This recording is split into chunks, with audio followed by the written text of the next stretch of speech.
her life caring for others. She has such a loving, nurturing personality.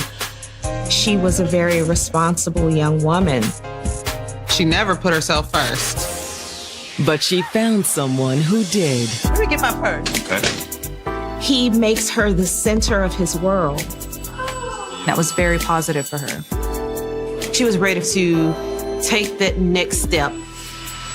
Only she never would.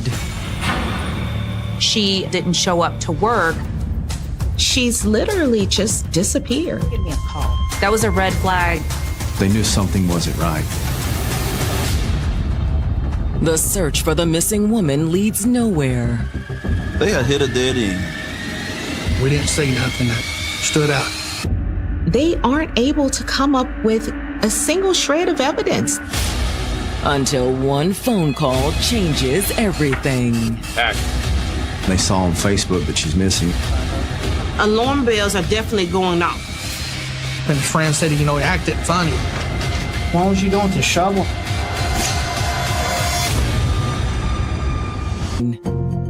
It's almost spring in Texarkana, Arkansas, a town of 30,000 that's just across the state line from its Texas twin. You don't even realize when you're in Arkansas or Texas. They are twin sisters, so to speak, because they have a very, very close culture. A lot of that culture revolves around the majority of piney woods that surrounds both of the cities. A lot of people hunt. There's like 50-something thousand acres of core land, which is like public hunting. But on this chilly March morning, one worried mother is hunting for her daughter, 35-year-old Crystal Reed.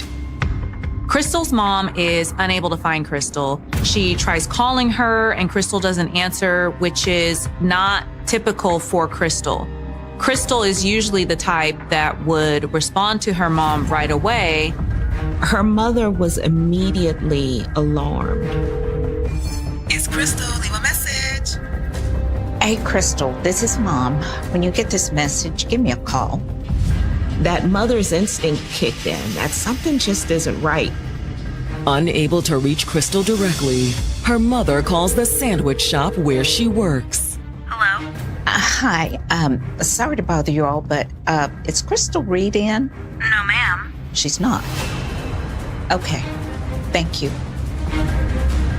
She still didn't show up for work. That was a red flag. Crystal was never one to shirk her responsibilities. Something was wrong. 35-year-old Crystal Reed had always been known to put the needs of others before her own. Crystal was a beautiful soul who was well loved by everyone she came into contact with. She took care of her family, her friends, and whoever else was in need. And the person she cared for most was her disabled little sister. Crystal spent a large part of her life caring for her sister. Because of the love that she had for her sister and just her natural instinct to care, that says a lot about her. She was very responsible in keeping a consistent schedule in not only taking care of her sister, but also checking in with her mom. But as Crystal got older, she finally decided it was time to do something for herself. She wanted to meet someone to share her life with. She was ready for love, ready for romance, ready to take that next step in her life. That's when Tony Taylor entered the picture. Tony worked at a telephone company and he met Crystal on a service call. So I am actually just about done. Yeah, now Tone, try that. Thank you so much. No problem. So now that the phone's working, you should let me call you on it sometime. She's initially a little apprehensive. It's natural for someone to have a little reservation. Tony just didn't seem like her type. He was a country boy, so he knew his way around the woods. He was a hunter. You won't regret it, I promise. All right, I guess that'll be okay. Yeah? Thank you. Though Crystal wasn't convinced she and Tony would make a good match, he proved her wrong. Hey, all right, how you doing? Come on in. He turns on the charm. He's determined to win this woman over. He expressed his love by showering gifts. You know, the art of seduction. After years of caring for others, it was a refreshing change for Crystal. Tony was able to demonstrate his ability to care for her. Someone is prioritizing her, putting her first. And Crystal leans into that.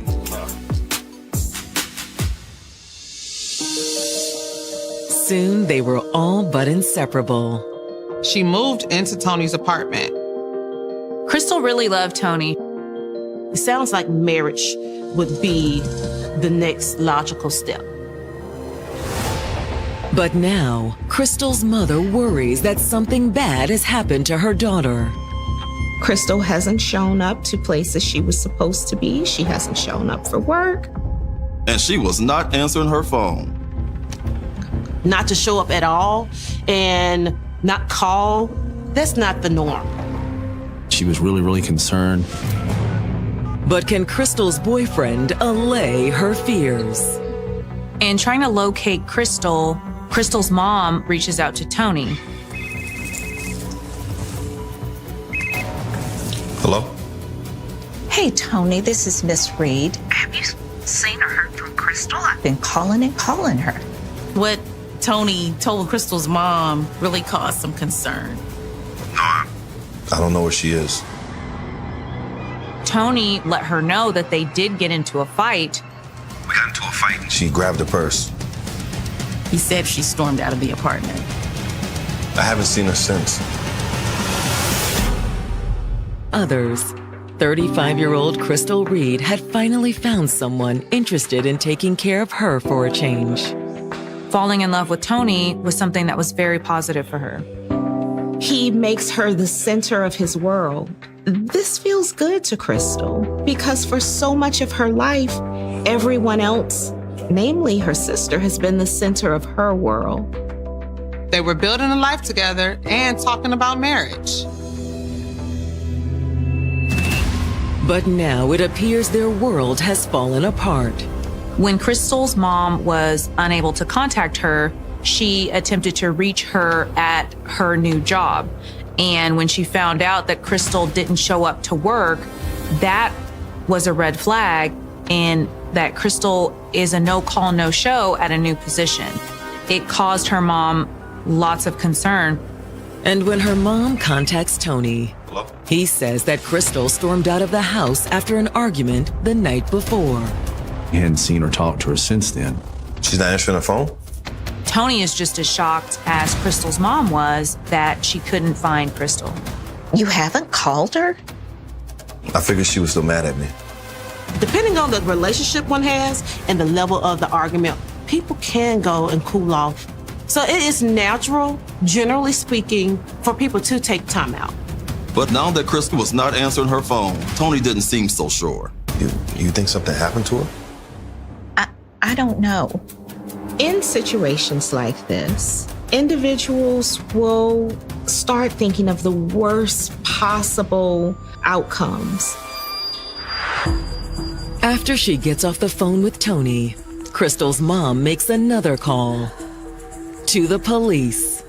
At this point, there's nothing left for Crystal's mom to do except for file a missing persons report. When was the last time you talked to her? Yesterday. Crystal's mom told the police how out of character it was for her to stay out of touch.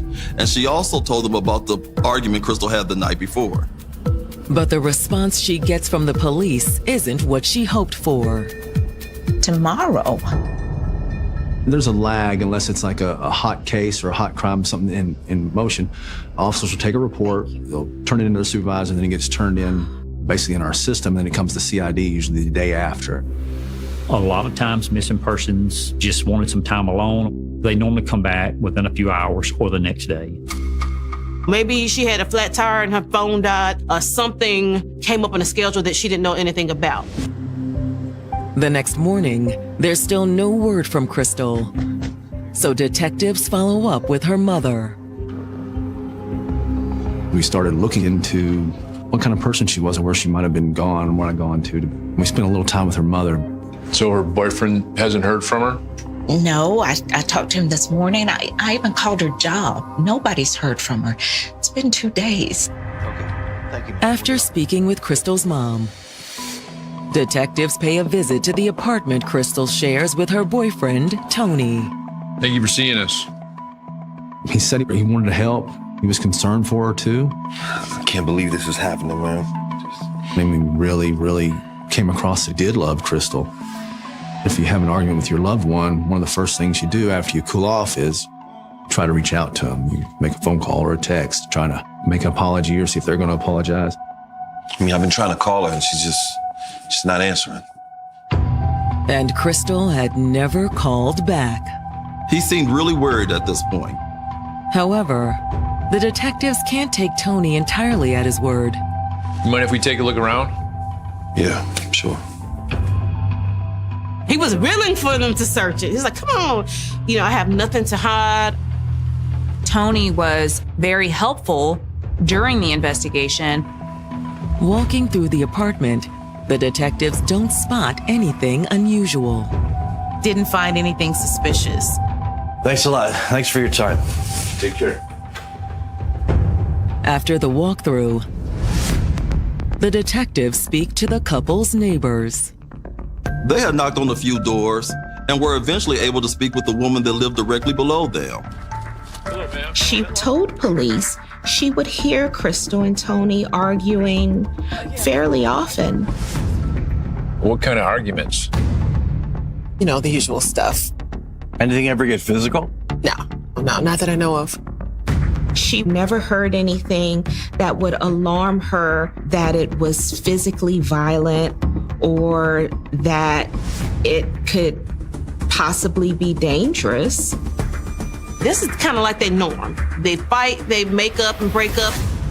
Which, let's be honest, wasn't all that unusual. The neighbor also says that she'd overheard Crystal and Tony arguing the night she disappeared. Which, of course, fits with what Tony had already told them. She told them they had a heated argument. Did you see her leave? No, but I think I know where she went. Oh, where's that? What their neighbor said next added an entirely new angle to the case. She says, I think that she has been having a love affair and it has been going on for some time.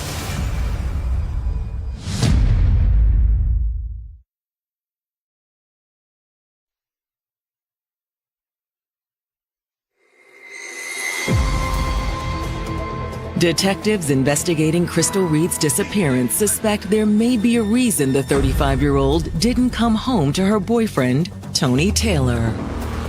There are rumors that Crystal is having an affair.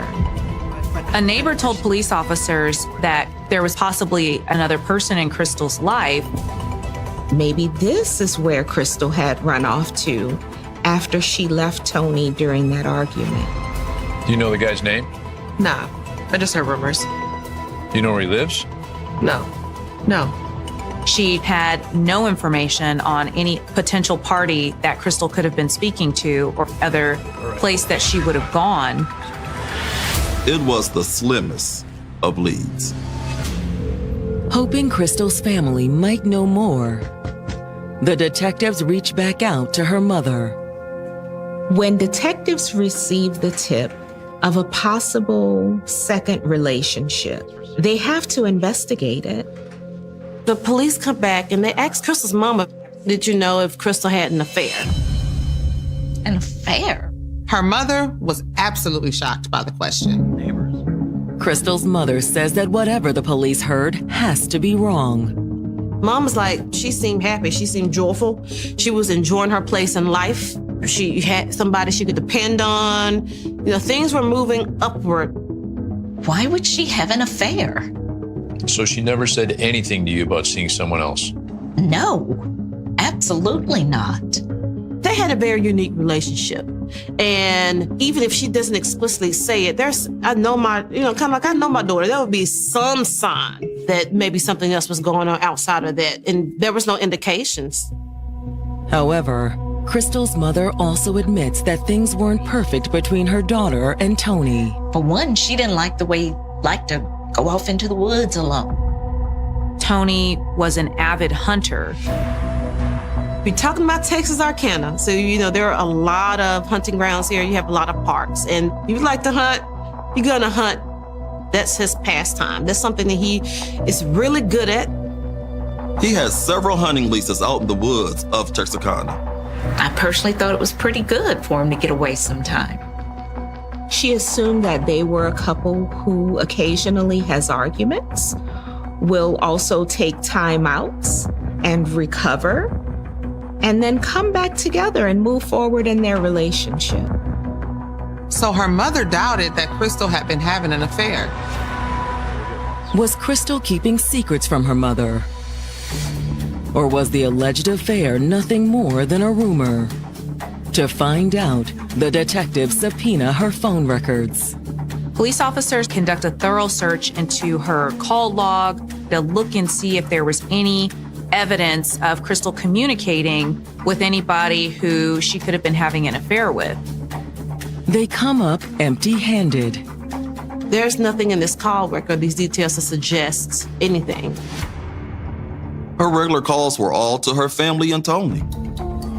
The police were unable to find any consistent communication with anyone else that would have alluded to the fact that Crystal might have been having an affair. When the detectives search through Crystal's text messages, they likewise fail to turn up any leads. They're baffled. In all of their digging, they aren't able to come up with a single shred of evidence that would suggest Crystal is seeing someone else. But just as the investigation appears to be stalling out, the detectives get another possible lead. We got a phone call from the Texarkana, Texas officer who had been called out to some suspicious stuff at the residence. Texas officers contacted us, says, hey, this may be connected to y'all's missing person. The officer on the phone mentions a familiar name, Tony Taylor. The people that lived at the house, they were friends with Tony Taylor. The husband had hunted with him on a hunting lease, and they said he came in the house on the 7th. Tony had never shown up unannounced before, and his friend didn't really know what to make of it. But his friend says that wasn't all that was strange. Hey, man. What's going on? Think I can use your washroom? Man, you're filthy. You mind washing up our back? I don't mind. Tony had mud on his pants from the knees down. He was filthy. Wanted to clean them. You got bleach? He started cleaning his hands with bleach, which you know as well as I do, that's not really a common thing to wash your hands with is bleach unless, well, in my line of work, it's unless you're trying to hide something. Could this be the break detectives need to find Crystal? At that time, myself and Detective Hack, we went to this residence, which is right off Texas Boulevard, on Texarkana side of town. We were able to talk to the person that lived at the house. And so you thought he was acting suspicious? Well, not suspicious, just strange. Tony is usually the type of person who's making jokes and making light in a conversation, but Tony was behaving very oddly. He was quiet and very reserved. I didn't even know about Crystal. Good thing with social media now, they saw on Facebook that Crystal's mother had posted that she's missing and she was looking for her whereabouts and put two and two together and was able to call Texarkana, Texas Police Department. And his friend said, he acted funny. They thought it was weird. However, according to Tony's friend, asking to clean up wasn't the only odd thing he did. Tony asked this friend if he could leave some items at his house for a couple of days. What kind of items? Well, that's the part that really got me worried. Tony brought a muddy shovel to the house. Taylor. Tony has showed up at a friend's house the day after Crystal disappeared, covered in mud and looking to get rid of a few suspicious items. Tony had a shovel, muddy boots, plastic garbage bag, and asked if he could leave these items on the back porch. You still have them? Yeah, they're on the back porch where he left them. You mind if we take a look? Yes, sir. At that point, they decided, hey, we're going to call the crime scene unit out to analyze the stuff.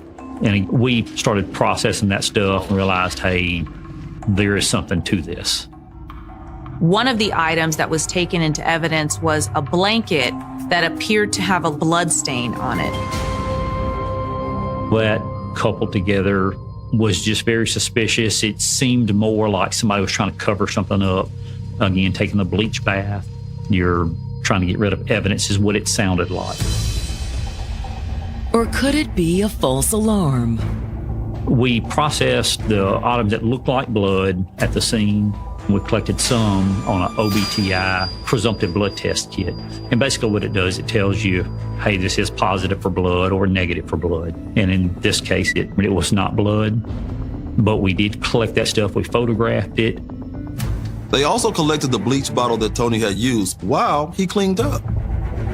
It's best practice, collect as much as you can and decipher later, because there's been a lot of times where investigators have not collected things they wish they had.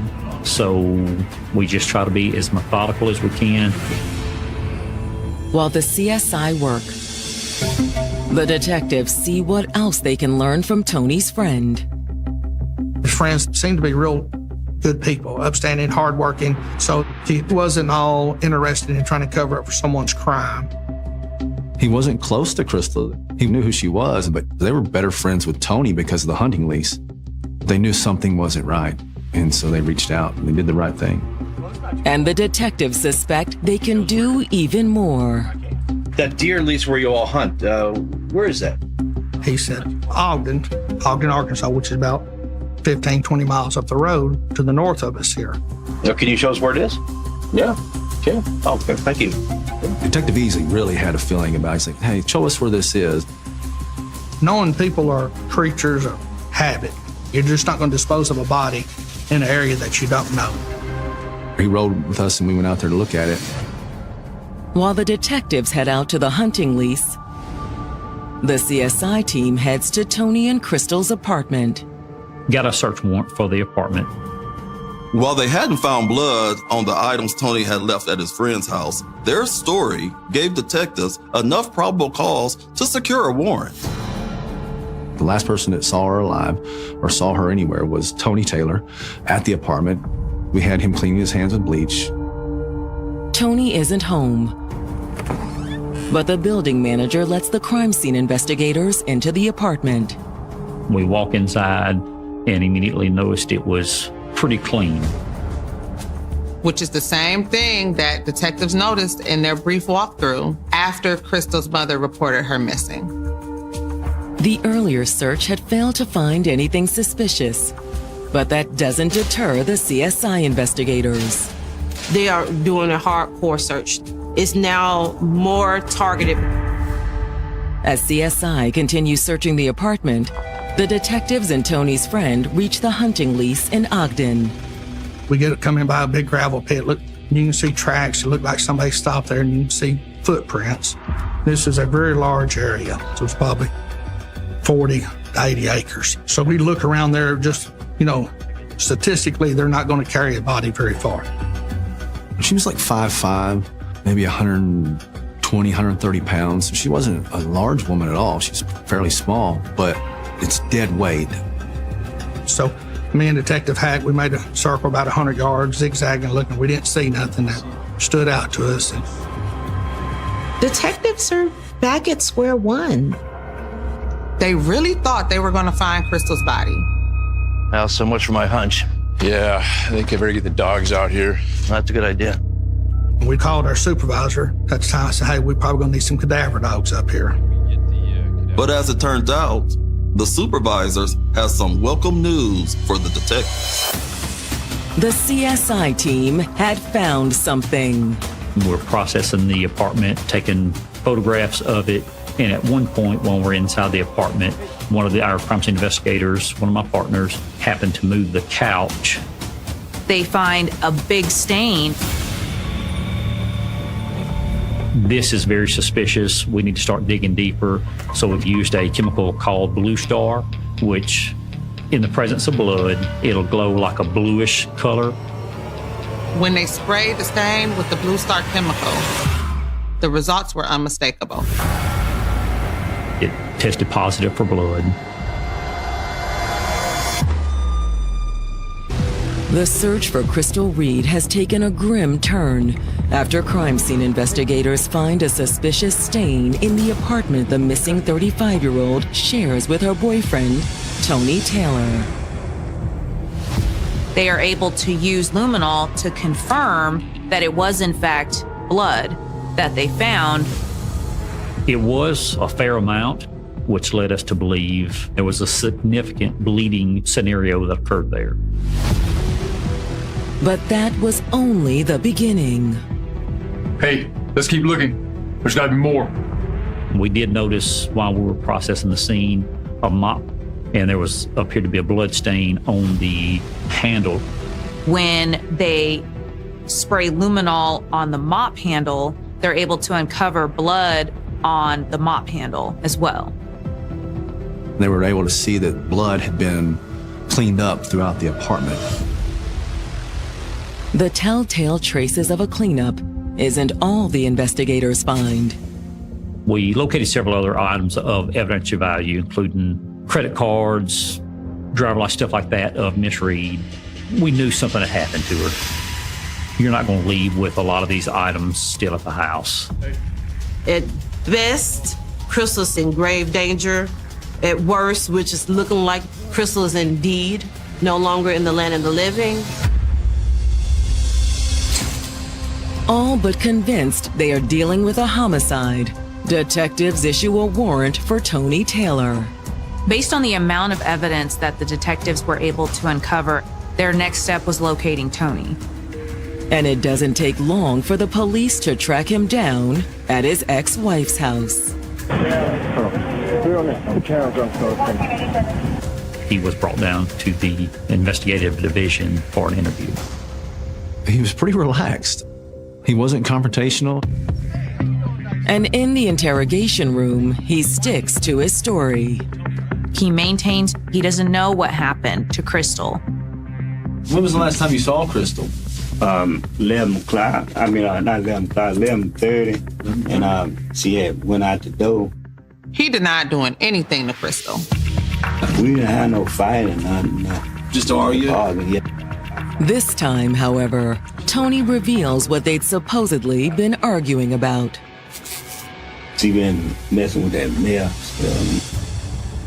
Tony said he got upset with her because she was out doing drugs with some other guys in the apartment complex. And he told them that that's what they were fighting about. If you're trying to keep her off drugs, right, I imagine you're probably having to deal with her getting mad at you quite a bit, right? Right. It's the opening the detectives have been waiting for. We spent the first portion of our interview talking to him, just trying to build a rapport. You're just trying to keep her off this dope. You're trying to do what you can to keep her off the street. Once they've gained Tony's trust, the detectives apply a little pressure. We just need to know what happened in that apartment. And I know you can tell me, and I want you to tell me. And I want to tell you something. It's eating you up on the inside. You can't sleep, you can't eat. It's tearing you up. You feel like just nervous as hell. And you're going to continue to feel like that until you talk to us and tell us what happened, okay? Because you can't hold that. Because if you was a bad person, it wouldn't bother you. You're not a bad person. It's bothering you. I can see it in your eyes it's bothering you. Tony begins to change his story. He started easing into and confessing.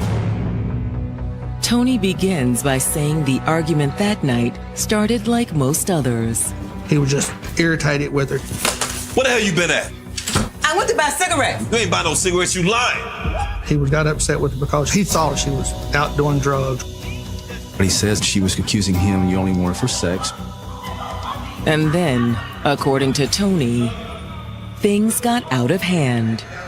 So, what happened? Did she attack you or? He said that she got a knife. He said he had been cleaning his fingernails with his pocket knife and had set it down. And then she attacked him with it. She tried to stab you?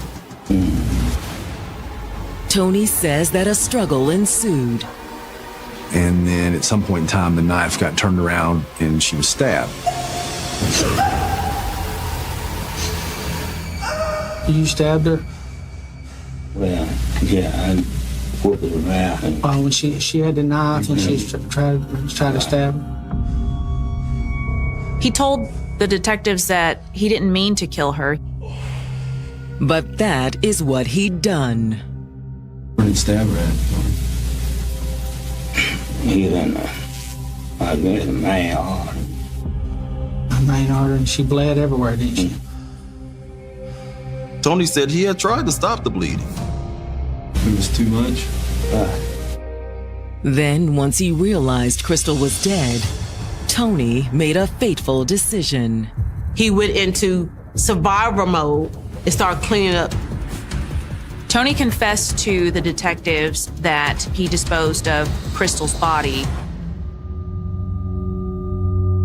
With Tony's confession secured, the detectives move on to their next goal, recovering Crystal's body. You don't want her out there. You don't want her where she's at? That's not right for her, you know that. So let us go get her, okay?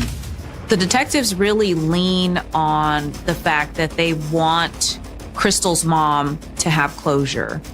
And they continue to lean on Tony, trying to get him to do the right thing. If we can take it back, we would, Tony. I know you would, wouldn't you? You're not a bad person.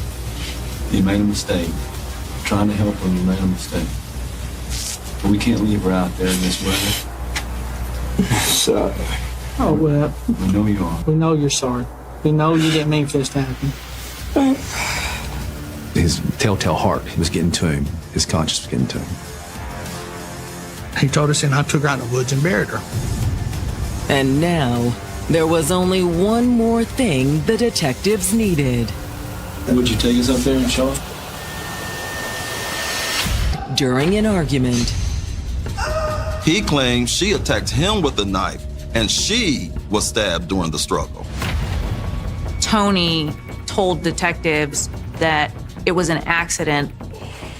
And he agreed that he would want to take them to see where he buried Crystal. Little Pete, wow. That's okay. Tony leads them out to the hunting lease his friend had taken the detectives to earlier. However, he led them far deeper into the woods than their initial search.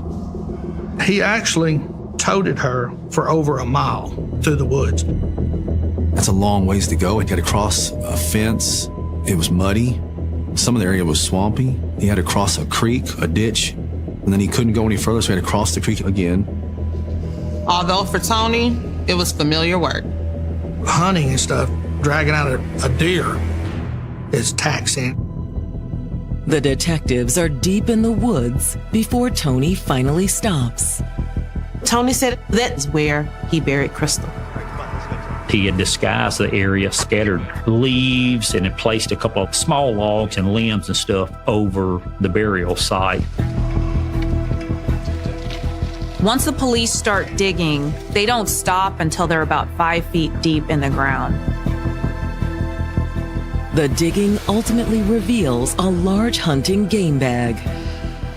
It wasn't just a body in a grave with the dirt mixed with it. The bag was sealed up. It had duct tape around the top of it, so we didn't want to break that because we didn't want to disturb anything, lose any vital evidence at that scene. And at that point, we called the Little River County coroner. She was transported to the Arkansas State Crime Lab. Tony is taken back to Texarkana and booked on murder charges. Tony is arrested for murder, tampering with evidence, and abusing a corpse. But will the results of Crystal's autopsy corroborate his claim that he acted in self-defense?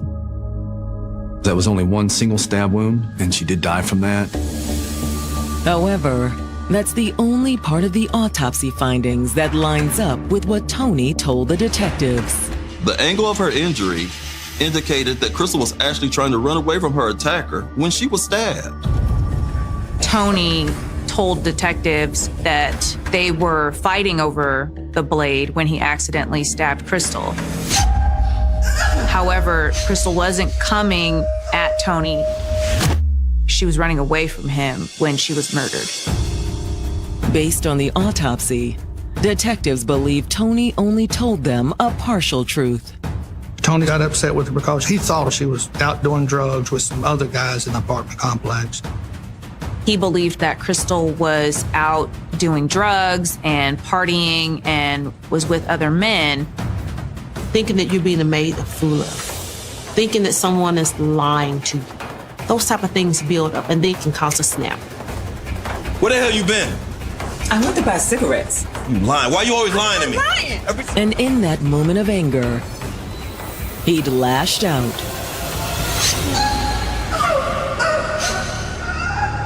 I don't believe it's true that she was attacking him with a knife and he took it from her and then she got stabbed. If that was the case, call 911, get her some assistance, and explain your side of the story. But he didn't do that. He let her die. Then, drawing on his experience as a hunter, he disposed of her body. He went and got a bag out of his truck. When you kill a deer, you don't want to put your deer inside your car because it's obviously going to stink and or have blood. And so he had a bag. Once Crystal's body was bagged up, he'd carefully cleaned the apartment.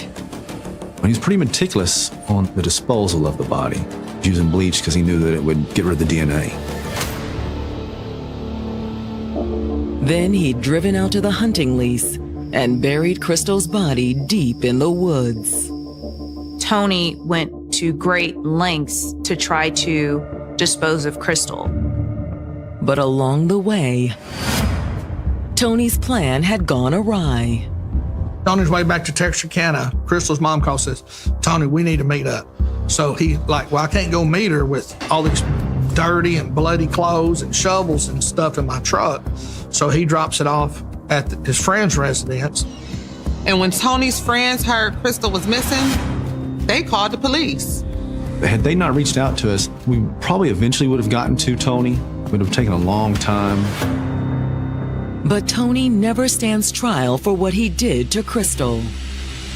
He pled no contest, meaning that he's not admitting to doing it, but he's not saying that he's innocent. And with pleading no contest, the judge looked at the totality of the circumstances and sentenced him to life in prison. Although he ends up spending less than 5 years behind bars. Tony ultimately ends up dying from a heart attack while he was in prison. For Crystal's family, this is a bit of a cruel irony. He doesn't have to truly face his crime and his punishment. But they will be dealing with the aftermath of what Tony did for years to come. Crystal's family is left to grapple with putting their lives together after this loss, to grapple with trying to make sense of it. She was 35 years old. She had her whole life ahead of her. And then it was brutally taken from her.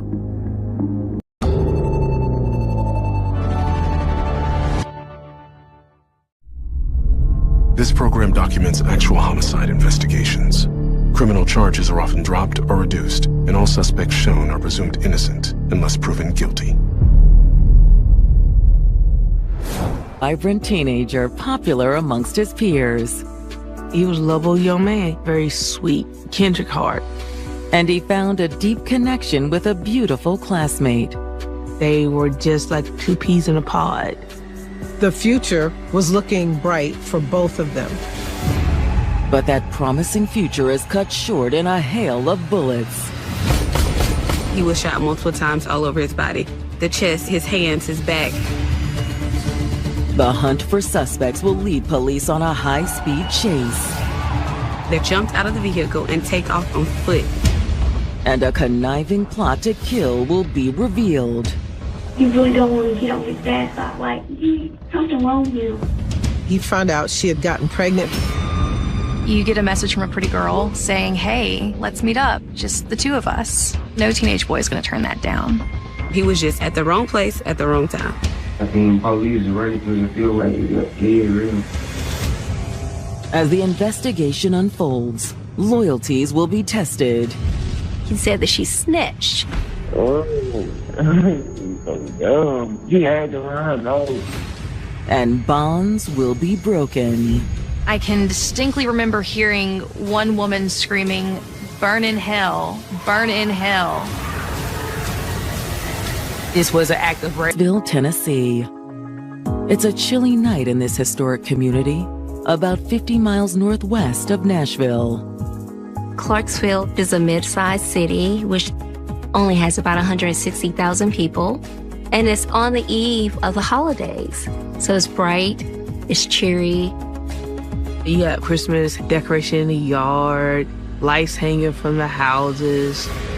But at 8:42 p.m., the peaceful night is interrupted by the sound of gunshots on the city's east side. A bunch of phone calls started to flood the police station. This is 911. I think I heard a shooting. I heard a gun going off. Pop, pop, pop, pop, pop, pop, pop. I heard about 10 loud bangs that sounded like gunshots, not fireworks. Someone is in the middle of the street and shot. It's a male. Black male in the dream. Hurry, hurry, hurry. Police and emergency responders mobilize. They're dispatched to the scene. Neighbors are frantic. Everyone runs out to the street to see what just happened. A man was faced up in the middle of the street. His body was riddled with bullet holes. I heard shots. And I'm like, where's my cousin? And then we came out to find him and it was him. First responders learned the victim is 17-year-old Armani Majors. Armani Majors was a Nashville native who was currently living with his aunt's family in Clarksville. Everybody loved him. He's always happy-go-lucky. Armani was a young man becoming an adult. He was doing well in school, and he was doing well with his family. So how's work been going? Really good. I'm actually taking on some extra hours this week also. I'm so proud of you. He had a job at a fast food restaurant, and he was proud that he was earning money. He also knew how to prioritize things that really mattered to him, like God and family. He and his family were very active in their church. At his high school, Armani's outgoing personality made him popular amongst his peers. He was very handsome, very charming. He was a lovable young man. He was very popular, but most importantly, very sweet, kindred heart. But Armani held a special place in his heart for one particular classmate, 18-year-old Miracle Bailey. How you doing? All right, how you doing? Come on. Good. I miss you today. I missed you too. They met each other early on in their high school years. Miracle was a lot like Armani, and they instantly hit it off. They were very chill, and they vibed together. Now, you want to come over after school today? Yeah. Okay, we can do that. Okay, cool. They were just like two peas in a pod. She was a female version of who he was, and they stayed together throughout a long period of time. They were your typical high school students, and they dated from freshman year all the way to senior year. The future was looking bright for both of them. They were doing good. They were just moving everything in the right direction. But just 4 months into his senior year, Armani has been gunned down in front of his relative's home. They realized that he was not only shot once in the head, but he was shot multiple times all over his body. The chest, his hands, his back.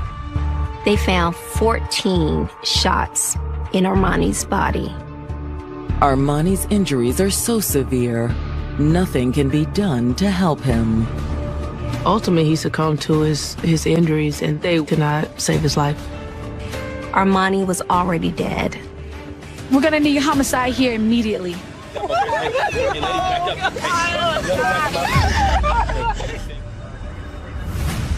When homicide detectives arrive on the scene, they too are struck by the viciousness of the crime.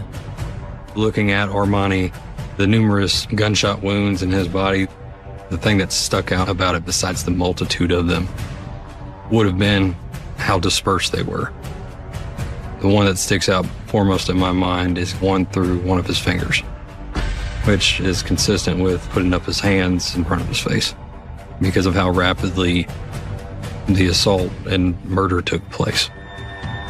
Surrounding Armani's body, investigators find numerous .40 caliber shell casings.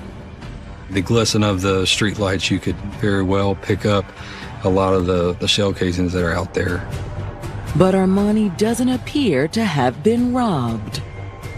All his belongings are still intact. So it certainly spoke to a personal element. You're looking at somebody that knew this victim. 18-year-old Armani Majors may have been young, but he was already making a big impact on those around him. His life was flowing. It was just flowing. He was a high school senior who also worked at a local fast food restaurant. He had lots of friends and family that loved him. But Armani's short life has come to a tragic end after he's gunned down in front of his Clarksville, Tennessee home. Armani had been shot 14 times. Investigators don't think this crime was a robbery gone wrong. All his belongings are still intact. When investigators pat down Armani's body, they found a small bag of marijuana as well as $50 of cash. Could the marijuana be a clue to the killer's motive? It wasn't a lot to go by, but they were trying to take any lead that they necessarily could, and they was thinking, could this be drug-related? Investigators also locate a cell phone nearby. They're not sure if it's Armani's phone or if it's a phone belonging to a potential suspect. Then, investigators notice something unusual. Tire tracks cutting across a nearby lawn. It looks like the gunmen might have turned their vehicle around in the neighbor's lawn when they fled away from the scene. Unfortunately, there are only slight impressions in the grass, so the officers are not able to track them to a specific type of wheel from a vehicle. In their search for answers, detectives turn to Armani's devastated family members. There were a number of family members that showed up. It was a full house of love and support there. I just can't believe this is happening. They were completely distraught, but they were able to get themselves together enough to be able to tell detectives what they knew. They were just with Armani moments before the shooting took place. According to Armani's family, the shooting occurred after a trip to the grocery store. They were putting groceries away when Armani got a video call on his cell phone. Come on, man. Let's get this stuff put up. What's up? Hey. So, did you come in outside? Unfortunately, they didn't know who called Armani. They just noticed it was a female. He had told his aunt that he was walking down the street and that he'd be right back. Hold on. Hey, I'll be right back, okay? Okay, honey. Come on, let's get this stuff put up. That was the last time they saw him alive. Right after Armani walks outside, they hear shooting. By the time they ran outside to check on Armani, the shooter was already gone. It all happened so fast. The family confirms the cell phone found at the scene belonged to Armani. Investigators are eager to send the phone out for forensics. Maybe they could identify who was he talking to when he got the phone call to come outside. After speaking with the family, investigators canvassed the neighborhood for witnesses. They spoke to a neighbor named Jackson Shepard, who lived right across the street from where Armani was shot. Okay, Jackson, tell us what happened. Jackson tells detectives around 8 p.m. he heard gunshots and went outside to see if anyone was hurt. As he stepped outside, he saw a black Jeep Cherokee speeding away. Then he saw Armani. He saw Armani lying in the street, and he rushed to him to render aid. He didn't just stick his head out of the door. He came out to attempt to save Armani's life. After speaking with Jackson, police issue an all-points bulletin to law enforcement throughout the county. I want to put out an APB for a black Jeep Cherokee. I want all patrol officers keeping an eye out for that vehicle. And within minutes of sending out the alert, they catch a lucky break. They were able to locate the vehicle and immediately started a high-speed chase. Detectives are investigating the deadly shooting of 17-year-old Armani Majors, who was gunned down in a hail of bullets outside his aunt's home in Clarksville. A neighbor witnessed the shooter speeding away from the crime scene. I want all patrol officers keeping an eye out for that vehicle. Just moments later, Montgomery County Sheriff's Police spot the black Jeep Cherokee.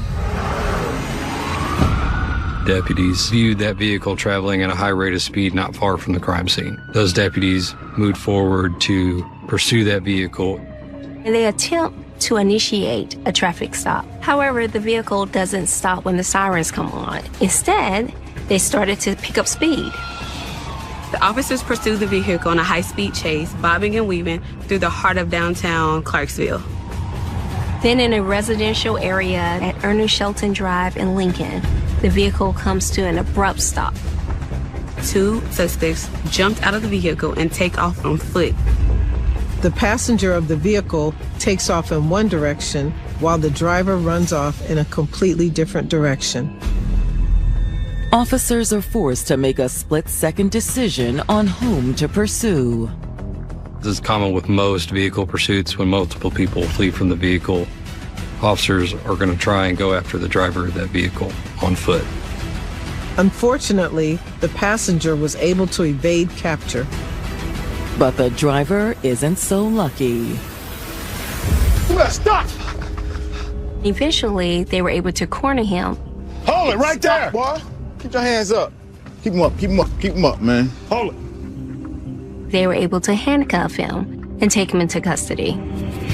They quickly identified him as 18-year-old Nashville resident Robert Holland. And as they retrace his steps, police find more evidence that suggests Robert is Armani's killer. They discovered a Glock handgun directly in his path of flight. It's a .40 caliber, which matches the shell casings located at the crime scene. When investigators process the car Robert has been driving, they make another alarming discovery. The vehicle ended up actually being stolen. 3 days earlier, a man had reported the vehicle missing, alleging that a woman he met at a local hotel robbed him. She also made off with his cell phone and wallet, but he never got her real name. She only went by the nickname of Barbie. Could Barbie be the second assailant, the one who evaded capture? Investigators search the inside of the vehicle for more clues. As soon as they open the door of the car, they're hit with the smell of marijuana. Then the police noticed a substantial quantity of what appeared to be crack cocaine hidden under one of the seats. They also found 13 rounds of .40 caliber ammunition and a 9mm magazine. But that's not all. The thing that stuck out on that black Jeep was an orange fingernail in the front passenger floorboard of the vehicle. So now detectives start to wonder, could this belong to the female who stole the vehicle? Was she also the woman that called Armani just a few moments before he was shot? So, did you come outside? Armed with this new evidence, detectives have a lot of questions for the driver of the stolen Jeep, Robert Holland. I was able to return to our Special Operations Homicide Unit where I knew that Robert Holland was already seated in an interview room and waiting to be interviewed. Very first thing that stuck out to me about Robert Holland was the very bright red pants that he was wearing. Cool talk with us? So we talk about why you're here? Yeah, I want to know why I'm here. Yeah, I'm cool with talking to you about why I'm here. Right off the bat, Robert denies everything, the shooting and the car chase. Robert insists that he was just in town visiting one of his cousins. Mostly, when I come up here, I just be chilling, like getting away from my little brothers and sisters, you know, just chilling. He even says he was not even in the getaway car. He was just at the wrong place at the wrong time. I didn't even roll his car to me. I don't know nothing about no shooting. Robert Holland's initial story was that he was just walking to the local convenience store to purchase Black & Mild, and the police started chasing him. Yeah, I seen police running through the field. That's when I just got scared, really, and went crazy. Robert also has an explanation for the black ski mask he was wearing when he was arrested. You put a ski mask on all the time? It's really for my asthma, though. It's even because I don't be breathing cold weather. The detectives don't buy his story for 1 second. You have to push through the lie, and a provable lie is something that's paramount in any interrogation. So it was easy to prove that you were driving a vehicle because 2 law enforcement officers saw you jump out of a vehicle with bright red pants on, ran after you for less than a minute. You're wearing bright red pants, man. I know. Like, that's the worst pants to wear when you're going to try to run from the police. Investigators are certain that Robert is guilty. But who is his accomplice? The other individual who fled from the scene is still nowhere to be found. And detectives are no closer to getting that information from Robert.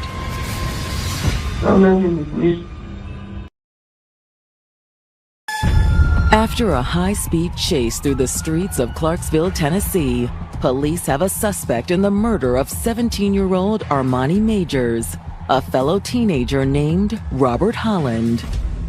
But Robert is refusing to play ball. You were driving a car that was stolen and fled from the scene of a murder. You did that. Listen, no, you did. Robert wasn't the only suspect inside the getaway car that night, but he refuses to give investigators any information on his accomplice. Once it's clear that the officers are not going to get anything else out of Robert, they end the interview. But they keep Robert in custody as they continue to work the case. Several questions still remain here. Who was the other individual inside the car, and why did they want Armani dead? Fortunately, the forensics team is able to crack the code to Armani's cell phone. I could see an Instagram profile that he had been chatting with, and I took note of the name Barbie Doll Mirror.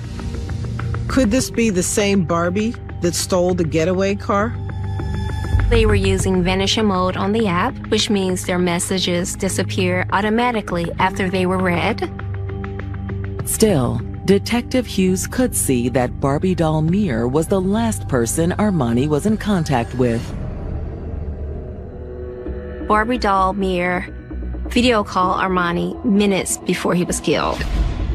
And immediately after the shooting, she changed her profile name. Barbie Doll Mirror changed her username to Mir2Shiesty and blocked Armani's account. To the detectives, this type of behavior was highly suspicious. So in trying to figure out who this young woman was, investigators took note of the fact that both usernames included the letters M-I-R. A lot of folks in their usernames have some vestige of their actual name in it if they don't use their full name already. Miracle was the name that another investigator thought off the top of their head that would start with Mir. And it was a simple narrowing down of a likely age range. When searching their criminal database, one name stands out from the rest. 18-year-old Miracle Bailey. Miracle actually had a gun charge from a few weeks prior. Police waste no time reaching out to their new suspect. I had sent detectives out to her home, and she consented to come down to the police station for an interview. Miss Miracle? Need you water or anything? As Detective Hughes sits down with Miracle, there's something about her appearance that immediately jumps out to him. During my time interviewing Miracle Bailey, I had made note of her orange fingernails, of which she was missing 3 or 4. They're the same type of acrylic orange fingernails as the one police found in Robert Holland's stolen getaway car. The fact that it was in the floorboard of the front passenger seat gave more credence to the fact that she was in that vehicle. You're aware of where investigating the shooting, I guess. Is that right? Yes, sir. In the interview room, Miracle tells detectives that she's already aware of the shooting that took place.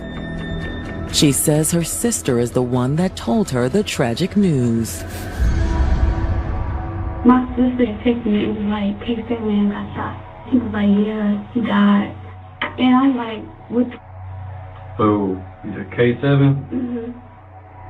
K7 was a nickname that Armani sometimes went by. Miracle tells Detective Hughes she and Armani were once high school sweethearts. How long did y'all date? He was on and off for 4 years. But according to Miracle, they finally called it quits for good a few months ago. We just broke up because he was cheating on me, whatever. Like, he had a lot of girlfriends.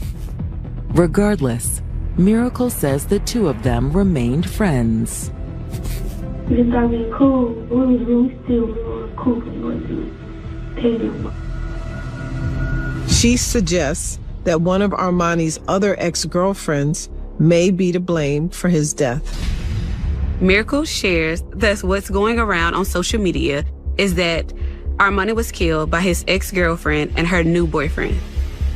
Her boyfriend posted me down on Instagram. You know her name? No, I don't know her at all. She posted like right after. She posted a video of her and some dudes in the back of the seat. And he had the gun. She was like flashing the gun in the video. And you saw the video yourself? Yeah, I seen it.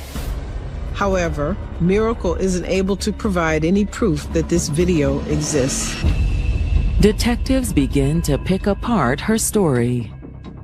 They asked Miracle why did she change her Instagram username right after the shooting. She maintained that it was not an irregular thing for her to do to change her Instagram profile name. I'm always with my username. But Miracle denies ever blocking Armani. She says a lot of people have the password to her account and could have done it. Detectives then share with Miracle that they are fully aware that she was the one who was video chatting with Armani around the time he was killed.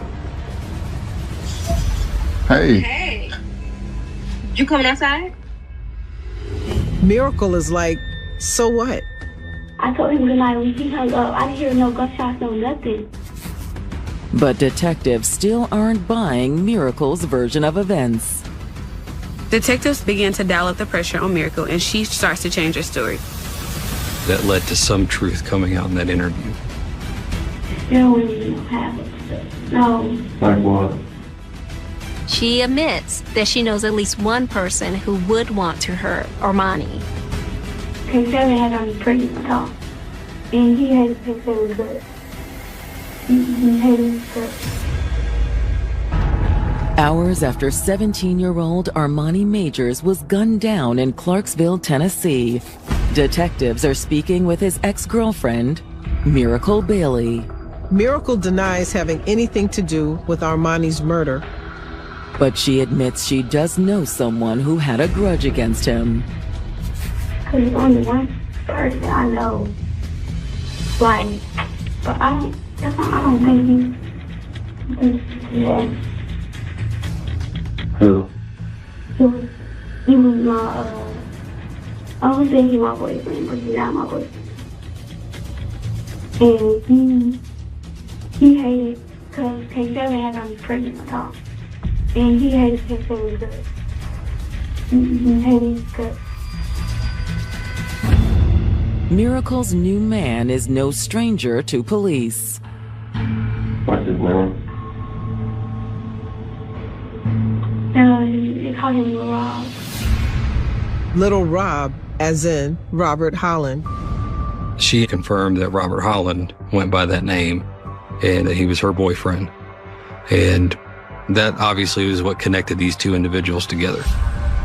According to Miracle, when Robert found out she had gotten pregnant by Armani, he was furious. Did you have a baby? I had a miscarriage. And So Lil Rob hated him for that? Rob hated him period. And when Robert learned Miracle was still maintaining a friendship with Armani, even after her miscarriage, it only fueled his anger. The thing about Rob, you know, it's like you really don't want to get on his bad side. Like, something wrong with him.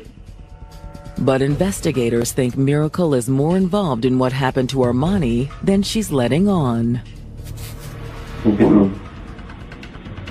I'm not talking inside your head. Now's the time for the complete truth. Finally, Miracle caves to the pressure. Okay, this is how he did come to me. We was riding around. We went to Wendy's. While she and Robert were out, Miracle says she got a text from Armani. Is that him? You texted him in my face. Robert was furious and thought that Armani was trying to make moves on his girl. Well, I seen him. He got mad at me. Started arguing. He was like, you dog, all that. You know, don't him. We had a big argument. You know I don't even like this dude, bro. Just take me home, okay? Take me home. All right, say that. We out. I told him tell me off. He did. According to Miracle, after she got home, Robert called her. What do you want? He told me to call K7. And tell him what? And tell him that I'm gonna be on the way. And I was like, what? I was asking him, what you mean on the way? He was like, man, do what I say. Miracle had claimed being on the phone with Robert Holland that Robert Holland's intent was to go sell him some gas, as she referred to it, which is known to be bad or fake marijuana. I was like, what y'all on? He was like, it's cool, we squashed it. You want some gas? I'm gonna serve him. Miracle says that she thought Robert was just going to go there to finesse Armani out of his money by selling him fake drugs. She says she never thought that he was actually going to kill him. He knew he wasn't with something fun, man. They hate each other. No, but listen, I've seen it happen before. And you can probably think I'm lying, y'all lied in the past, but I'm honestly giving y'all the whole truth right now. Miracle admits that she did lure Armani outside, but she claims Rob made her do it. He told me to tell him I'm outside. He told me to Where were you? I was at home. After sending some messages back and forth with Armani over Instagram, Miracle made the video call to him. Hey. Hey. So, is you coming outside? Hold on. Hey, I'll be right back, okay? Okay. Hey, I'm coming out now. All right, I see. But after hanging up with Armani, Miracle says she got a bad feeling. She couldn't get a hold of Robert for the next several minutes. I just felt something was right. Then he wasn't calling back. I didn't know that he was setting him up there. I promise you I didn't know. However, Miracle admits she stole the car that Robert drove on the night of the murder. Tell me the circumstances behind you taking that guy's car. Okay, so we was at a hotel and we drinking and stuff. How'd you meet him? On Facebook. At a particular point, she felt uncomfortable. You wanted to do what? He wanted to Have sex? yeah. And I was like, I didn't smoke a chip with you, So Miracle devised a plan. So as he in the shower, I'm like, okay, what I gotta do, I just have to get the keys. So while he was in the shower, you got to get up and... Her response to that situation was to take the vehicle and leave from the hotel. After wrapping up their interview, detectives begin digging deeper into Miracle's story. Through forensic examination of her cell phone and her social media accounts, we were able to recover messages that were sent between the victim and Miracle Bailey. Once Instagram came back and was able to produce the vanish mode messages, it shows in order how she had basically set the plan to have him ambushed. She is actively trying to lure Armani out of his home where he is safe and direct him to the spot where he is subsequently shot and killed. In the DMs, Miracle is insistent that Armani be alone. In the messages, it is very clear that Miracle wants Armani to come outside alone, and she says this several times. GPS data also confirms Miracle's culpability, putting her at the scene of the crime. We were able to mirror GPS coordinates recovered from Miracle Bailey's phone with the vehicle pursuit itself. GPS data shows Miracle in the getaway car as Robert sped away from the scene of the shooting. Her phone, being the GPS tracker, allowed us to literally see the foot pursuit where Robert Holland was taken into place. Hold it right there, boy. Put your hands up. On December 13th, 2021, investigators charged the couple with Armani's murder. Robert Holland and Miracle Bailey are both charged with first-degree murder. And as the trial draws near, prosecutors get a helping hand from the last person they expect, Robert Holland himself. When he made a phone call from jail, Rod basically confessed the murder. Tennessee. Teenagers Robert Holland and Miracle Bailey are facing charges in the murder of Miracle's ex-boyfriend, Armani Majors. What set this case apart for me was that the victim was 17 years old and that the suspects were 18. You can tell that this was an act of rage. During a recorded jailhouse phone call with his mother, Robert is angry and upset after learning that Miracle implicated him in her police interview. What you think you did, Robert?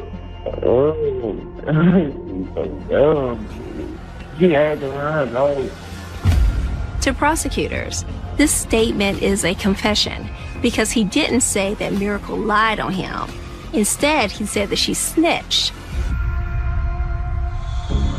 On January 22nd, 2024, Miracle and Robert go on trial together. When they kicked off the opening arguments, the district attorney, he said this was an ambush, point blank. The state starts by methodically laying out all the forensic cell phone evidence, including the Instagram video chat. Through DMs and video calls, Miracle used lies and manipulation to lure Armani outside to see her. The last message that we have is from Barbie Doll Mir saying, "Walk up." According to the state, the evidence clearly shows Miracle lured Armani into a trap. She was actively trying to get Armani alone so there would be no witnesses and no one to help him. The persistence of Miracle Bailey in those messages made it very clear that without her, Armani wouldn't have left that house. Hey. Hey. You coming outside? Hold on. Hey, I'll be right back, okay? Okay, honey. Hey, I'm finna come out now. Okay. He genuinely thought he was going outside to talk to his ex-girlfriend. Armani was just a 17-year-old kid. You get a message from a pretty girl saying, "Hey, let's meet up, just the two of us." No teenage boy is going to turn that down. According to prosecutors, ballistics evidence proved it was Robert Holland who ambushed Armani, shooting him 14 times. I don't think he even saw Robert until it was too late.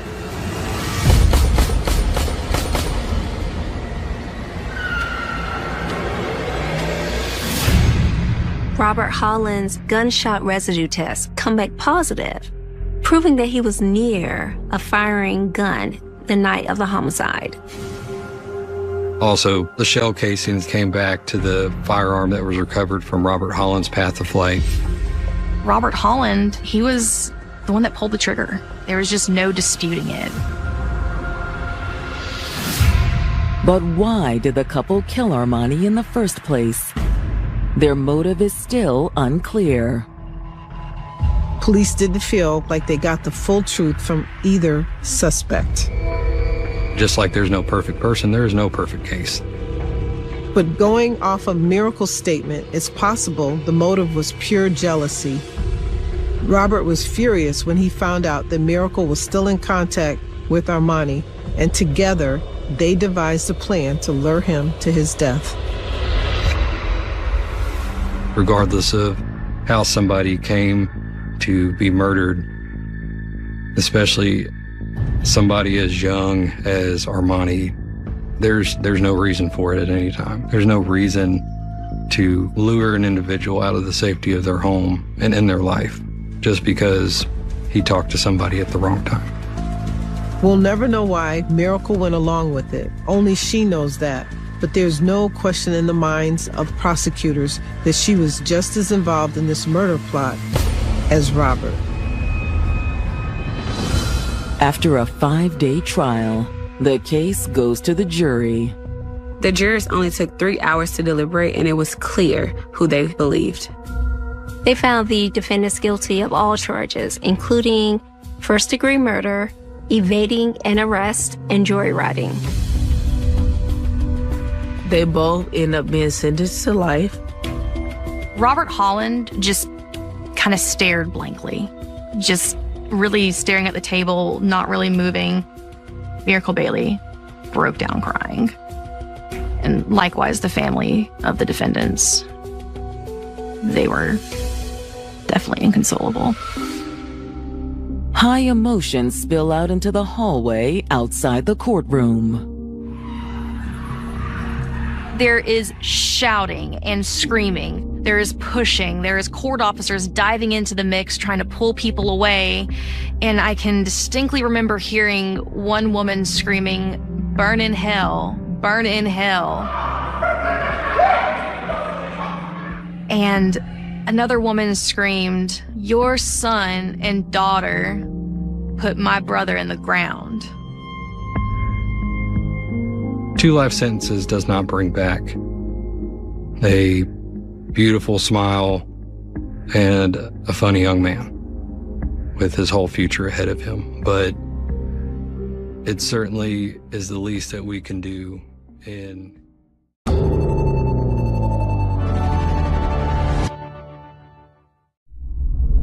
This program documents actual homicide investigations. Criminal charges are often dropped or reduced, and all suspects shown are presumed innocent unless proven guilty.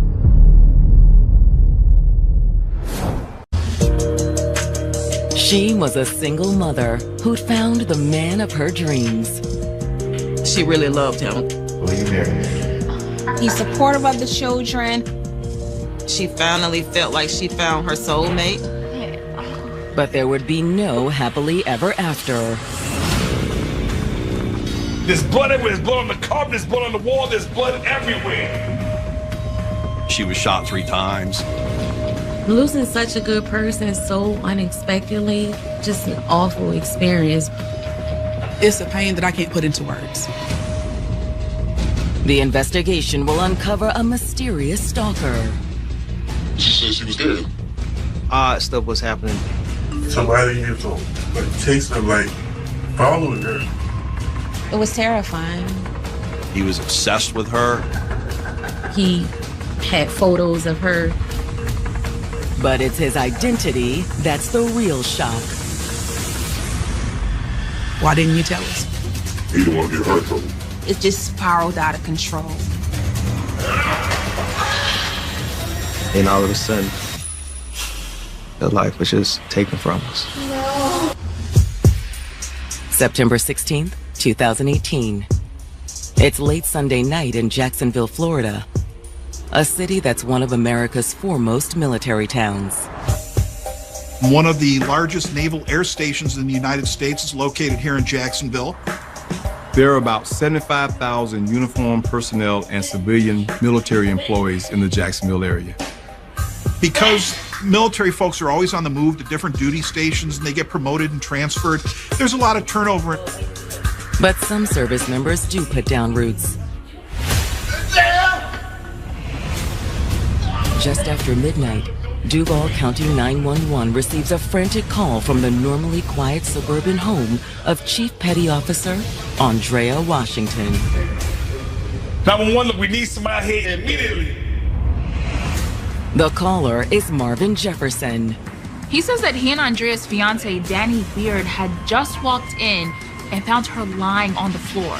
There's blood everywhere. There's blood on the carpet. There's blood on the wall. There's blood everywhere. And according to Marvin, there's nothing they can do for Andrea. She seems to be on the floor dead.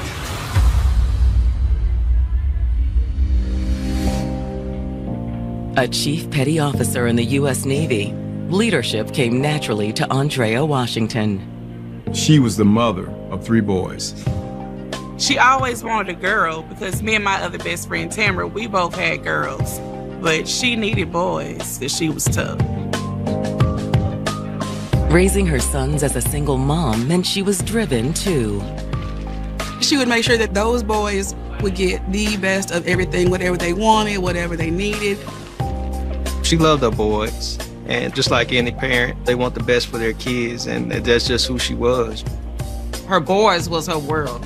It was always me and the boys, me and the boys. I gotta do this for the boys. So that was her life, her 3 boys. And the desire to give her boys the best life possible led Andrea to enlist in the Navy. I think what drew her to the Navy, we had a cousin that was in the Navy. She was an officer, and I think that inspired her to join and to change her life and to better provide for her children. Everything she did was to set herself up to where she could have a good life with her boys. But it wasn't always easy. Oftentimes, when she was out to sea, she would talk about missing the boys, and it definitely affected her, not being able to be there all the time. She understood that that was something that she had to do, but still, as a mom, it tore her up on the inside to have to be absent from their lives. Everyone, they can't do what we do. And it's not even that our jobs is difficult. It's just a sacrifice that we have to make on a daily basis. We do have to miss birthdays, games, or graduations. She sacrificed so much. That included her personal life. Her focus always was the boys and her career, and then a relationship would always just kind of come after those things. So she didn't place a lot of emphasis on dating or being in a serious relationship. But in 2016, with her son's teenagers, Andrea decided to give internet dating a try and matched with a man named Danny Beard. It's always weird meeting face to face for the first time. Right. Your profile picture definitely doesn't do you justice. After that initial date, Andrea really liked him. She was excited. She said, I met this guy. He's a truck driver. He has his own business. He's on the road a lot. He understands the whole military lifestyle, and he's supportive of it. She introduced him to myself and some other friends, and we all started to hang out together. To Andrea's friends, it was obvious the couple was a great match. He was just a great guy. He showed a lot of care and affection for Andrea. He was really good with the boys. She was able to rely on him keeping the boys while she was out at sea. He would make sure the boys was clean, they were fed, they got to school on time. He would make sure they did their homework. And that was the one thing she was searching for in a partner. Not only somebody that loved her, but somebody that also loved her boys. 1 year into the relationship, Danny proposed. He gave her a ring, and I know she was very happy and excited. She was ready to get married. Family was very important to her. So to have a whole family and be able to raise her boys with someone that can step in as that second parent, that was part of the excitement for her. We were really very happy for her. I couldn't think of a person more deserving to have a happy ending than her. And before they exchanged vows, Andrea hit another well-deserved milestone. In September of 2018, she was promoted to Chief Petty Officer. Chief Petty Officer is one of the higher enlisted ranks in the Navy, very difficult to obtain, very competitive. So it was a crowning professional achievement in her naval career.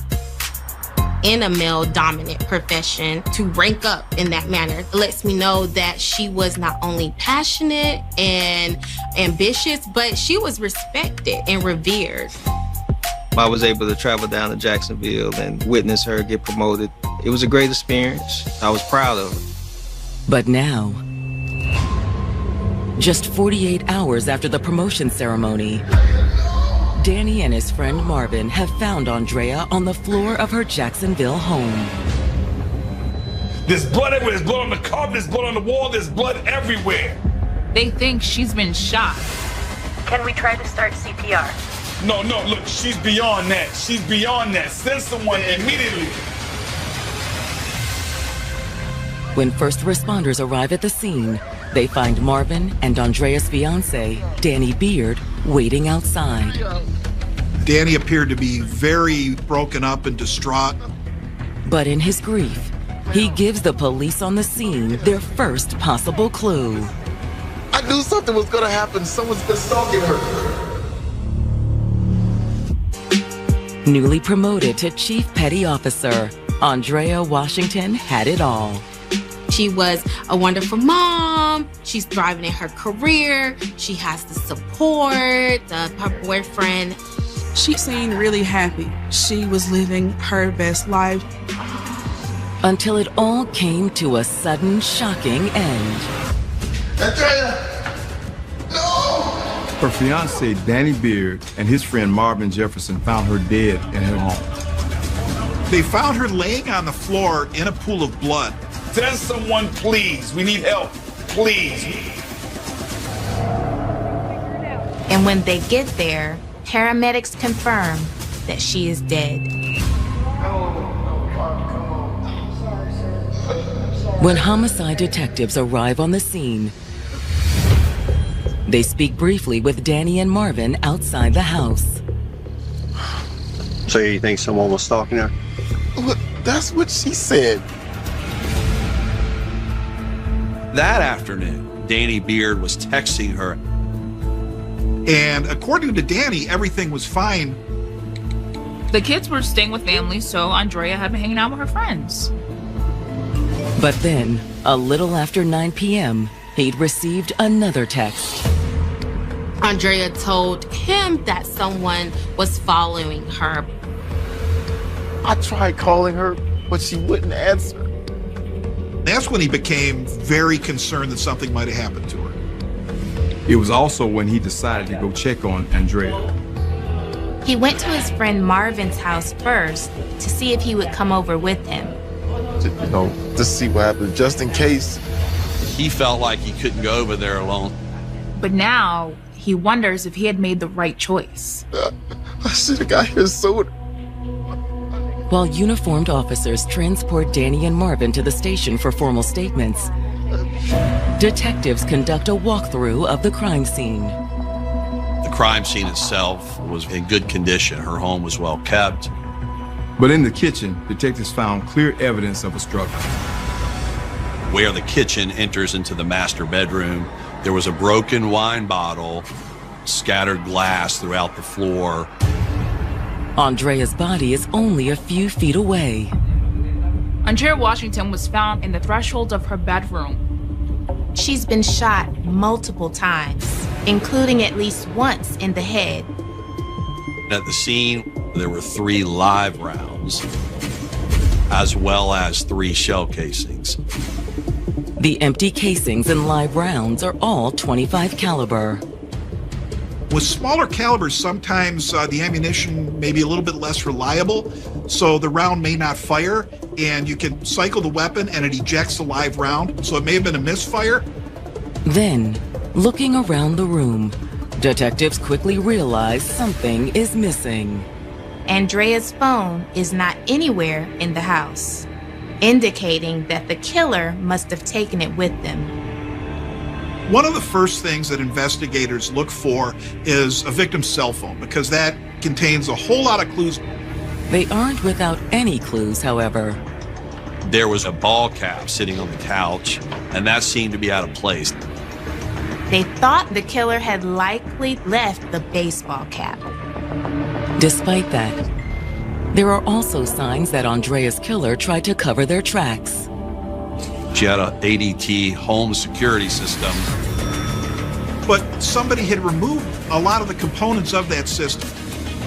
All of the security cameras and equipment was gone.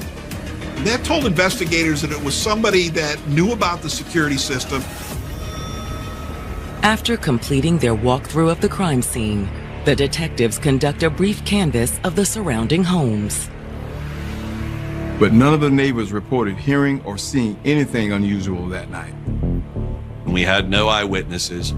We had no neighbors reporting a fleeing suspect. They didn't hear any arguing that night. They didn't hear anything along those lines. So we really had a case where all we really had was what we had at that house. Hoping Danny and his friend Marvin can help fill in the blanks, the detectives head to the station to take their statements.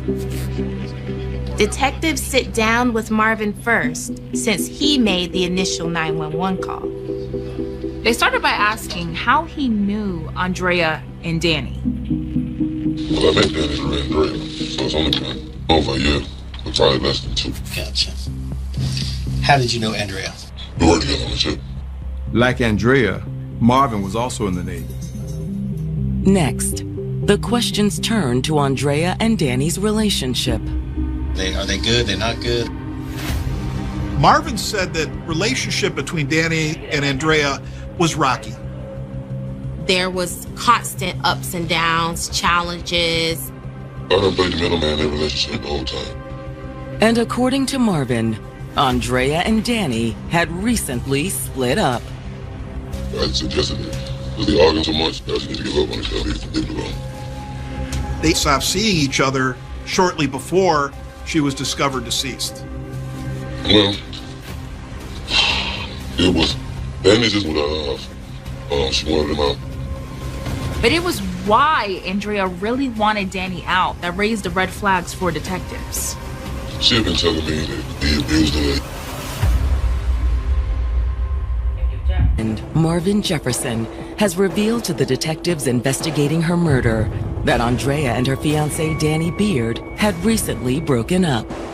Andrea told him that she had asked Danny to move out. This was just recently, like, almost a little over a week ago. Andrea had alleged that Danny had physically abused her. He pushed her down and kicked in the stomach, and things of that nature. But Marvin says he didn't entirely believe Andrea's story. I called him out on that, and did you do that? And he said no. He also said that there was something about Andrea's story that just didn't quite add up. The guy beat you all night while you spend the night with him, and then wait till the next morning to go to the emergency room. Let's still see what's in the emergency room. Marvin also says he never witnessed any signs of abuse between the couple. I've never seen any bruises, you know? So I don't know. I mean, I've never seen him, you know? Marvin says he's not sure who to believe. There was something going on, but neither one was giving a full story. However, Marvin does know that Andrea had recently filed a restraining order against Danny. There was a court date scheduled for the day after she was murdered. According to Marvin, that's why Danny came by his place prior to checking on Andrea. You know he couldn't go by himself, but he's got a restraining order on him, and they're supposed to go to court. When the questions turn to the night of the murder, Marvin says Danny had spent most of the day at his house. They'd watched some football together earlier in the day. Oh, we watched Jets and the Dolphins. Then Danny left to go have dinner with family that evening. But he says Danny had returned a few hours later. He said, I need you to go to Andrea's with me. He said, because I think something wrong. What do you mean? He showed Marvin the text that Andrea had sent him. She said she was scared. He said, somebody followed her. Had been following her all day or something. And he told her to call the police. Did she call the police? I don't know, man. He called her back, and she wasn't picking up. And he said it's not like her to not answer the phone whenever you call her. Marvin says he'd agreed to go over to Andrea's with Danny. He goes to the door. He ring the doorbell. Nothing happens, so he's knocking on the door. Boom, boom, boom, boom, boom, boom. Andrea, calling Andrea. Andrea! Still no answer, so he reached down and turned the door, and the door opens. Front door? Front door, it opens, yeah. Andrea!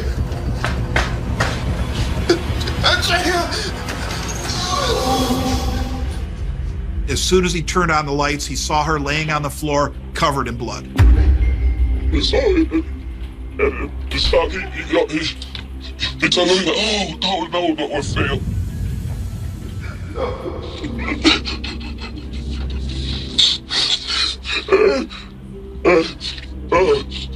And she was laying on the floor. After talking to Marvin, the detectives head next door to speak with Danny. He started by admitting he and Andrea had recently broken up. Danny told the investigators that their relationship was going really well until he lost his job. He started going downhill. And he admits that things only got rockier from there. She had a restraining order put out on him. He acknowledged he had the temporary injunction.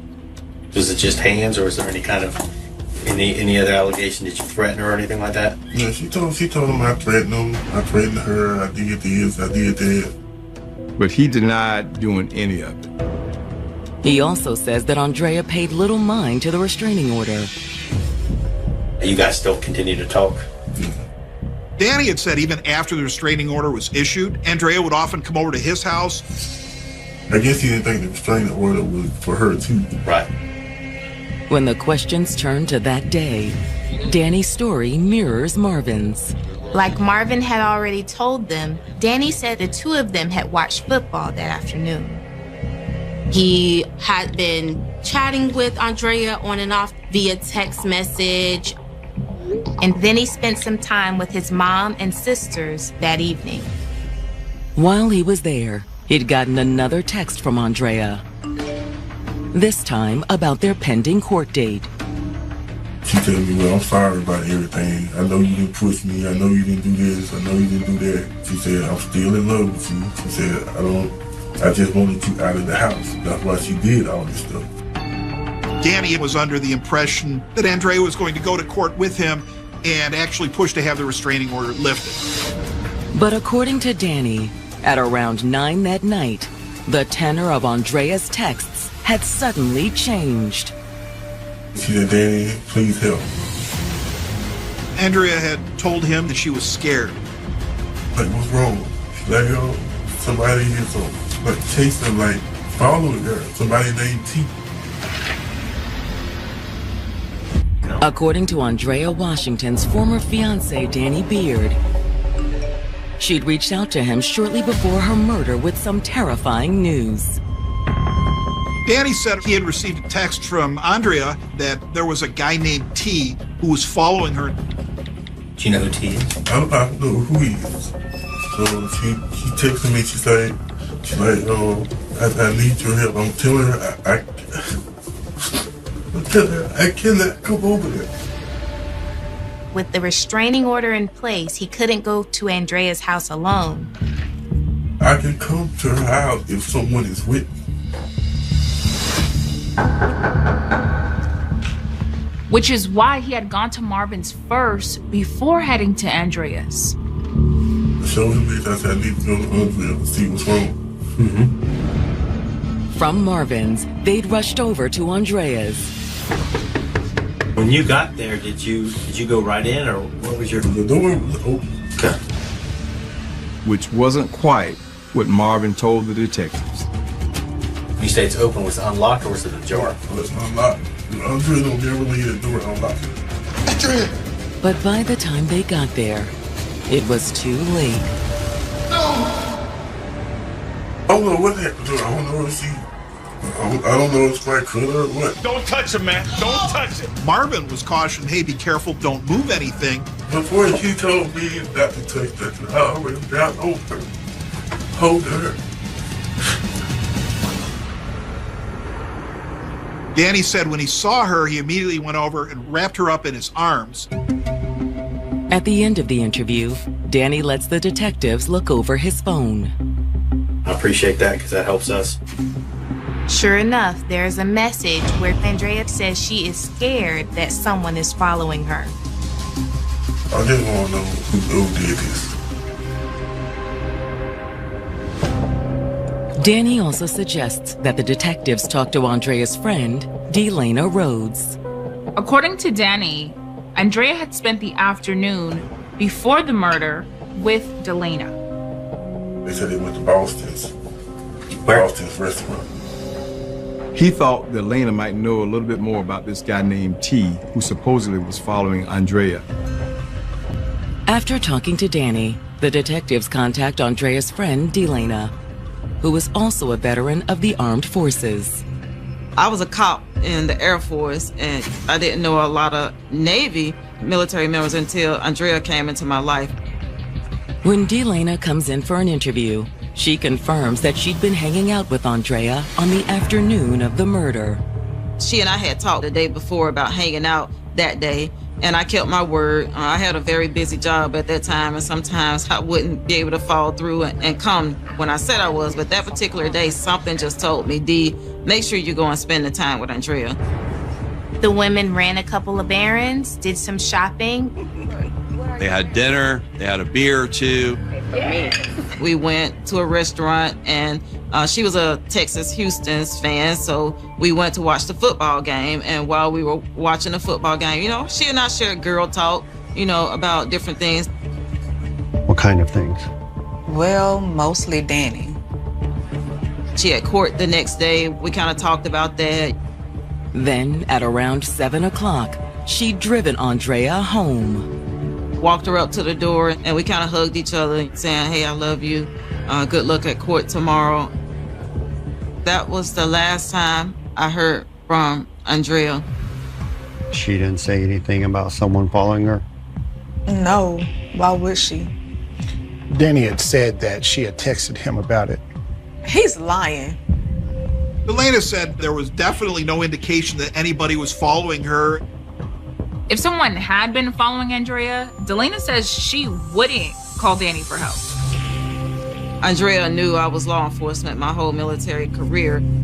She was scared. I was 10 minutes away from her. I literally lived 10 minutes away. She would have called me. But she would have called Danny? No way. Whatever had happened, he was connected to it. I didn't know at that time if he had did it or if he had had someone else to do it, but I knew he was connected. No. Former fiance Danny Beard was behind the shooting that killed the 37-year-old chief petty officer. He had murdered her. No one else would have had a reason to do anything to hurt Andrea. She also says that the only person harassing Andrea that day was Danny. The friend told us when we were at the bar, Danny Beard was texting her, asking to get back with her. Asking, where she at, what she doing, those type of things. Despite her stance that she wanted to be left alone, he wouldn't take no for an answer. But did he threaten her at all? Not that she said. She was just annoyed more than anything else. And by the time she dropped Andrea off, she was over it. Delana goes on to explain how Andrea and Danny's relationship had come unraveled. She started to realize he was telling lies about some things, like his job, the type of money he was making on his jobs. And I think once she started to realize that he was not being honest with her, she started to have some feelings of, is this the right person? Delana also said, at around about that same time, strange things started to happen. One night, somebody had left a threatening note at the door saying that they were going to do something violent to them. And soon after that, someone had broken into the house and ransacked it. Andrea didn't understand why someone would be doing those things. In fact, Delana says Andrea became so concerned that she hired a private investigator. They dusted for fingerprints, didn't find any other fingerprints outside of her kids and Danny. According to Delana, that's when Andrea started to suspect Danny. Things just started to add up that something isn't right.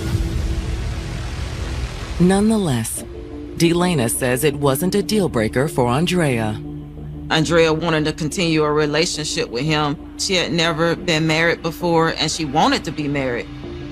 But one night, that had all changed.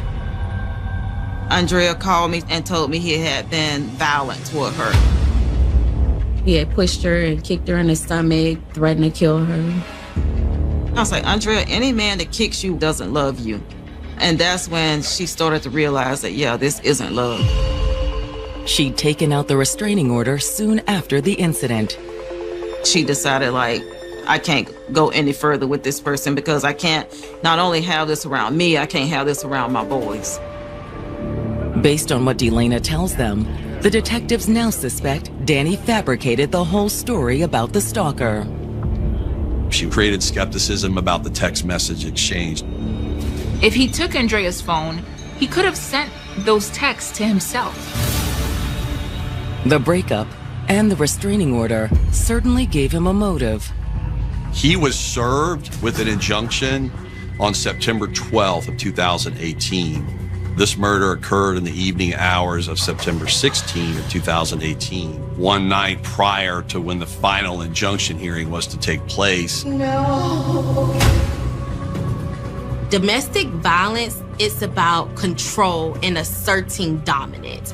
And so with Andrea going forth and filing that restraining order, she was taking her power back. With suspicion mounting that Danny could be the killer, the detectives get a warrant to search the home where he'd been staying since the breakup. Upon getting to Danny's home, they see this phone there and they are like, maybe this is Andrea's phone. But when they did delve into the contents of that cell phone, they found that it wasn't. It appears to be Danny's. He must have had two phones. Once we got into that phone, that led to tremendous evidence pointed directly at Danny Beard. They found some really disturbing text messages. Looking at the text, it was clear Miss Washington had developed this great fear of him. And based on what else they find inside Danny's home, the detectives suspect she may have been right to fear him. They find a box of 25 caliber bullets, the exact same caliber and type of bullet that was used in the homicide. The caliber of the projectiles, the markings on the projectiles, matched identical to what lay next to her body. However, the detectives also find evidence suggesting that Andrea did indeed have a stalker. And his name was Danny Beard. On his phone, he had an app that gave him access to Andrea's security cameras. He has more than 900 photos saved from the surveillance cameras. That told us that Danny Beard was watching her, using it to sort of monitor her, obsessively taking these still photos. But it's another photo the detectives find that could prove key to solving the case. They notice a photo of Andrea and Danny together. And in the photo, he's wearing a hat that looks a lot like the cap that was found on Andrea's couch at the crime scene. But if the hat was Danny's, when had he left it there? A quick search back through the security camera images saved on Danny's phone provides a possible answer. All day long, the still shots never showed the cap on the couch. It only showed up after Andrea's murder. They find evidence to suggest that Danny had left his hat at the crime scene on the night of the murder. But Danny could have dropped it when he came in with Marvin when he found the body. Or was it earlier, when he came in and shot Andrea several times? Detectives don't know, but they suspect Andrea and Danny's friend, Marvin, might. When detectives bring Marvin in for a second round of questioning, he confirms that Danny had been wearing the hat that day. During the day we was watching football, I want to say that he did. You think that during the day around 2 o'clock he was wearing a black hat? If memory serves me correctly. But Marvin further said when he came back later that night to ask for my help, he wasn't wearing the cap. He definitely did not have a black hat. No. That told us it had just fallen off during the murder of Andrea Washington. However, before they make an arrest, the detectives want to be absolutely sure. We wanted one more final nail in the coffin, and we did what we call geofence location data. A geofence warrant allows law enforcement to access information about how various electronic devices connect with the internet within a specifically defined place and time. Your phone, when you receive a message, sometimes it'll reach out and it'll say, do you want to connect to Wi-Fi in this area? And so we wanted to know, was his phone reaching out and grabbing Miss Washington's Wi-Fi in her home during this text exchange? When the detectives get the results of the warrant, it leaves little doubt who killed Andrea. Danny Beard's phone was inside her home between the hours of 8:55 p.m. and the last time it reached out to touch her Wi-Fi was around the 10:40 p.m. hour. Exactly how he gained entry wasn't clear. Either the door was unlocked or he had a key. And she was completely unaware when Danny slipped up quietly behind her. She had a large contusion on her left upper back near her shoulder. Remember that broken wine bottle? It's our contention he must have come up from behind her while she was in her bedroom. That told us that's probably where he hit her.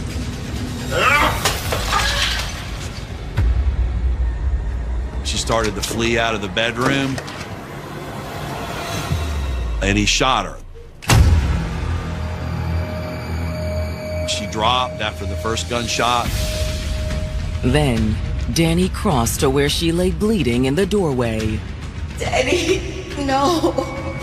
The gun probably jammed at some point while he was doing this, which would explain the unfired round recovered at the crime scene.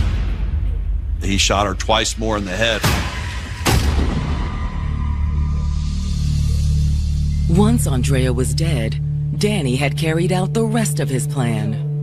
He must have killed her and stood there right next to her, using his phone and her phone to text back and forth to make it look like she was summoning him over. He also concocted this whole story about how there was someone supposedly following her. It was a very blatant and obvious attempt to cover his tracks. Before fleeing the scene, Danny also removed Andrea's security cameras. Then he disposed of the phone before going over to Marvin's house for help. It was all about establishing an alibi. The suspect in this case really went to extreme lengths to cover his tracks. But it was all for nothing. On December 7th, the detectives placed Danny Beard under arrest for murder. I feel a sense of relief because the truth is finally gonna come out. That's one of the things that I struggle with. Like, why didn't she tell me? I think maybe there was a part of her that didn't want to burden anyone with this information. Anything that's going on in her life, she's not the one to be like, hey, this is what's happening. She like to keep everything internal. The question is, will Danny talk when the detectives sit down with him after his arrest. I didn't do this. You did do this, Danny. No, I didn't. He was bent on denial and denying that he had involvement in the homicide of Andrea. But as his trial date approaches, it becomes clear that Danny and his attorneys can see that the odds are stacked against them. They came to us and said, would the family be interested in a disposition in this case? He'll admit guilt, he'll plead guilty. The prosecutor saw the advantages in making a deal. Andrea's family also consents. They simply wanted the defendant to be held accountable. In June of 2023, almost 5 years after he killed Andrea, Danny pleads guilty to murder. He apologized, but it didn't seem genuine. That was something that he clearly just read and felt obligated to do because he took that plea deal. He never showed remorse. He had a smirk on his face. The judge sentences Danny to 30 years in prison. He was in his early 40s, so after he serves his prison term, if he makes it out of prison, he's going to be an elderly man. And we felt that plea accomplished a lot of goals. But no